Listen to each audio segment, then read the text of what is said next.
నిన్న జరిగిన ఇద్దరు ముఖ్యమంత్రుల సమావేశంపై అనేక వార్తలు బయటికి వస్తున్నాయి. విభజన అంశాలపై తక్కువగా చర్చించి ఇతర అంశాలను తీసుకొచ్చారు.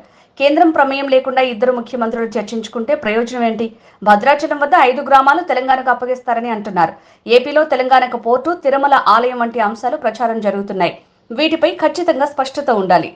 మన విభజన చట్టంలో ఆంధ్రప్రదేశ్కి రావాల్సిన విద్యుత్ బకాయిలు ఇవాళ సుమారుగా చూస్తే 7,200 కోట్ల రూపాయలు ఉంది.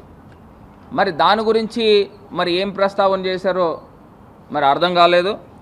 ఇది కాకుండా వాళ్ళు వార్తలు కూడా వచ్చిన అంశం ఏంటంటే భద్రాచలం దగ్గర సంబంధించి ఒక 5 గ్రామాలని కలపాలనే అంశం గురించి కూడా వార్తలు వచ్చినాయి. మరి ఇవన్నిటికీ కూడా ఖండన ఇవ్వాల్సిన అవసరం ఉంది. ఏవైతే మీడియాల్లో వార్తలు వస్తూ ఉన్నాయో ఇవన్నీ పుకార్లే అని ఖండన ఇవ్వాల్సిన అవసరం ఉంది.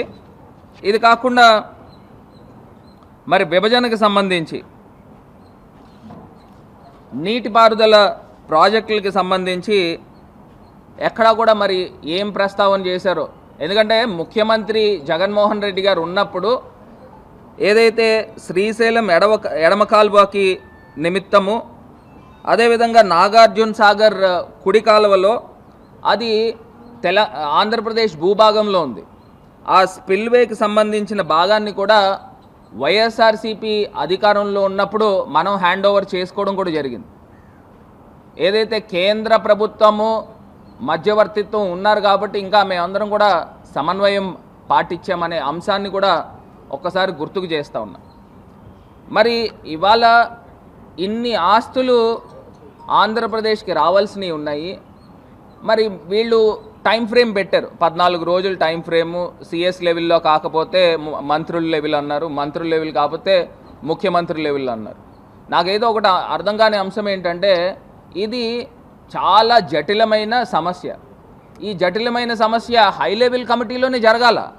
ఏదో ఇద్దరు ముఖ్యమంత్రులు కూర్చున్నారు ఇది పరిష్కరించుకుందామంటే జరగదు. ఎందుచేతనంటే కేంద్ర పెద్దలు కూడా దీనిపైన కూర్చుని, ఎందుకంటే విభజన చేసిందే కేంద్ర ప్రభుత్వం. మరి ఆల్రెడీ ఒక కమిటీ ఉన్నప్పుడు మళ్ళీ కొత్త కమిటీ వేయడం ఏంటనేది ఆశ్చర్యం అనిపిస్తూ ఉంది. అంటే ఇది కాలయాపన చేయడానికా?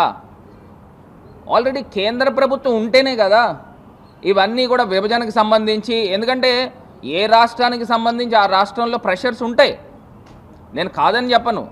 ఎందుకంటే తెలంగాణ ప్రజలు అనుకోవచ్చు ఏమన్నా ఆంధ్రాకి ఇస్తూ ఉంటే ఈయన ఆంధ్రాకి దోషపెడుతున్నాడు, అదేవిధంగా ఆంధ్రప్రదేశ్ ప్రజలు కూడా అది అనుకుంటారు. మరి అలాంటిది మధ్యవర్తిత్వం కింద ఉన్న కేంద్ర ప్రభుత్వము ఆ షీలా బేడి కమిటీని ఎందుకు విస్మరించారనే అంశాన్ని వాళ్ళు లేవనెత్తుతూ ఉన్నాం. ఇది ప్రధానమైన అంశము. సో ఖచ్చితంగా నేను గతంలో కూడా పార్లమెంటు వేదికగా నేను మాట్లాడాను.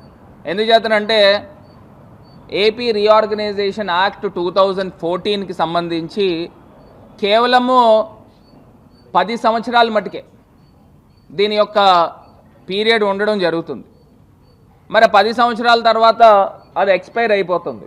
అంటే విభజనకు సంబంధించి ఆస్తుల గురించి చెయ్యొచ్చు, అయినప్పటికీ కూడా దీన్ని ఇంకొక 10 సంవత్సరాల పాటు ఎక్స్టెండ్ చేస్తే నిజంగా ఆంధ్రప్రదేశ్కి కూడా ఒక చట్ట రూపేణ ఒక అంశము మన ముందర ఉంటుంది.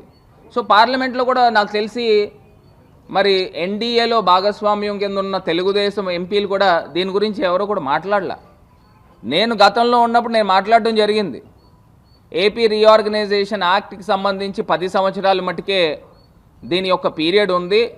హైదరాబాద్ యాజ్ అన్ కామన్ క్యాపిటల్గా దీన్ని ఇంకొక 10 సంవత్సరాలు ఎక్స్టెండ్ చేయాల్సిన అవసరం ఉంది అని చెప్పి నేను పార్లమెంట్ వేదికగా మాట్లాడాను. మరి మన ఆంధ్రప్రదేశ్కి సంబంధించి ఎన్డీఏలో భాగస్వామ్యం కింద ఉన్న తెలుగుదేశం ఎంపీలు ఎందుకు మాట్లాడలేదు అని ఈ సందర్భంగా నేను ప్రశ్నిస్తూ ఉన్నా. ఇవన్నీ కూడా ఖచ్చితంగా నిన్న నిజంగా ఏ రకంగా అయితే గౌరవప్రదంగా 2 రాష్ట్రాల ముఖ్యమంత్రులు కూర్చున్నారో, నిన్న ప్రెస్ మీట్ కూడా చంద్రబాబు నాయుడు గారు రేవంత్ రెడ్డి గారు కూడా కలిపి ప్రెస్ మీట్ పెట్టి ఉంటే ఇంకా ఆంధ్రప్రదేశ్ ప్రజలకి మరింత క్లారిటీ వచ్చి ఉండేదని ఈ సందర్భంగా తెలియపరుస్తూ, మరి ఏ రకమైన వార్తలు మీడియాల్లోనూ ఇక్కడ చక్కర్లు కొడతా ఉన్నాయో దానికి కూడా వివరణ ఇవ్వాలి. ఎందుచేతనంటే ఖచ్చితంగా భద్రాచలం చుట్టూరు ఉన్న 5 గ్రామాలని అడిగారని మాకు ఇన్ఫర్మేషన్ ఉంది. దానిపైన అదేవిధంగా ప్రధానమైనది పోర్ట్స్ గురించి, ఆ పోర్టుల్లో భాగంగా మాకు కూడా వాటా కావాలి అని అడిగిన సందర్భం గురించి దాని గురించి కూడా వివరణ ఇవ్వాలి. మరి సాక్షాత్తు తిరుమల తిరుపతి దేవస్థానం గురించి కూడా వార్తలు వచ్చినాయి. అవి జరిగిందో లేదో నాకు తెలియదు, కానీ దీనిపైన ప్రజలకి వివరణ ఇవ్వాల్సిన అవసరము మరి 2 ప్రభుత్వాలపైన ఉంది అని కూడా ఈ సందర్భంగా తెలియపరుస్తున్నా. విభజన హామీల గురించి చర్చ తక్కువ, రవాణా గురించి లేకపోతే ఆ డ్రగ్స్ అంశాలు ఏదైతే ట్రాన్స్పోర్ట్ అవుతున్నాయన్నాయో వాటి గురించి ఎక్కువ టైం స్పెండ్ చేశారని తెలిసింది. అంటే సుమారుగా 1:45 నిమిషాల పాటు చర్చలు జరిగిన దాంట్లో ప్రధానంగా మాట్లాడాల్సిన అంశాలు ఏంటండి?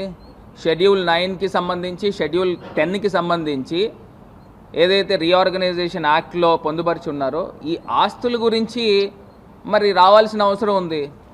ఇది కాకుండా విద్యుత్ బకాయిలు కూడా ఎన్ని సంవత్సరాలని మనం ఆగాలనండి? ఇప్పుడు ఆంధ్రప్రదేశ్ ఇప్పటికే అన్యాయం జరిగింది, మరి వచ్చిన దాన్ని ఆ డబ్బుల్ని ఏదైనా క్యాపిటల్ ఎక్స్పెండిచర్ వాడడానికి ఉపయోగపడుతుంది కదా.